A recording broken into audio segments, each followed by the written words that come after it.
when your heart feels broken. This powerful du'a will heal your sadness, anxiety, and pain.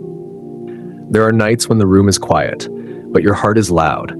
You smile in front of people, but inside you feel tired. You try to move forward, but your past keeps pulling you back. You start wondering, will I ever feel normal again? Will I ever trust again? Will happiness ever return to me? If you've ever felt like this, then this reminder is for you. Audu billahi minash shaitani rajim. Bismillahir Rahmanir Rahim. My brothers and sisters, sometimes Allah removes a difficulty from our lives, but the emotional wound remains. The test ends, but the heaviness in the chest stays. The event passes, but the memory still hurts.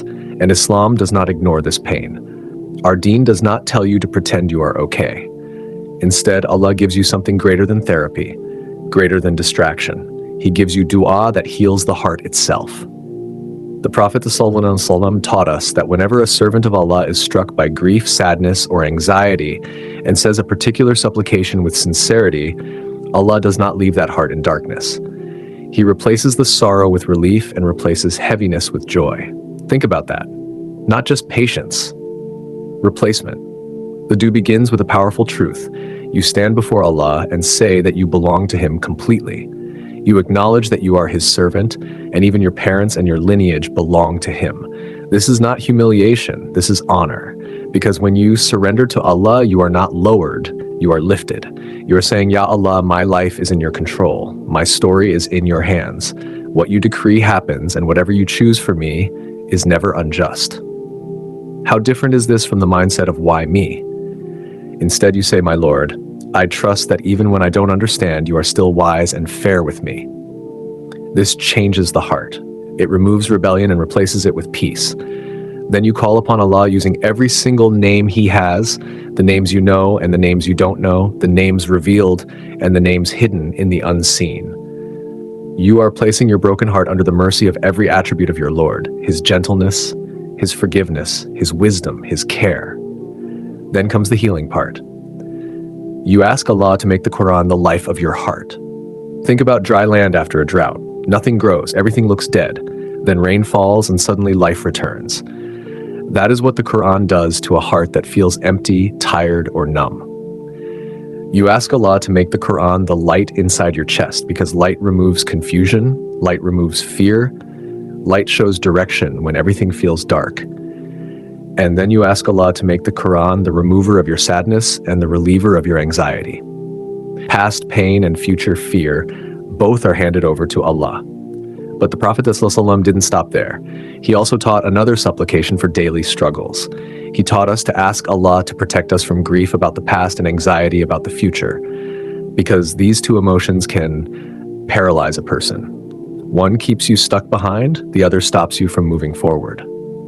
He taught us to seek protection from laziness and inability, because sometimes we want to change but feel weak, and other times we are able but lack motivation.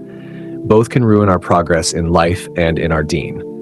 He taught us to ask protection from fear that stops us from doing good, from stinginess that closes our hearts, from debt that weighs us down, and from being overpowered by people or circumstances. Look at how Islam addresses both the emotional and practical struggles of life.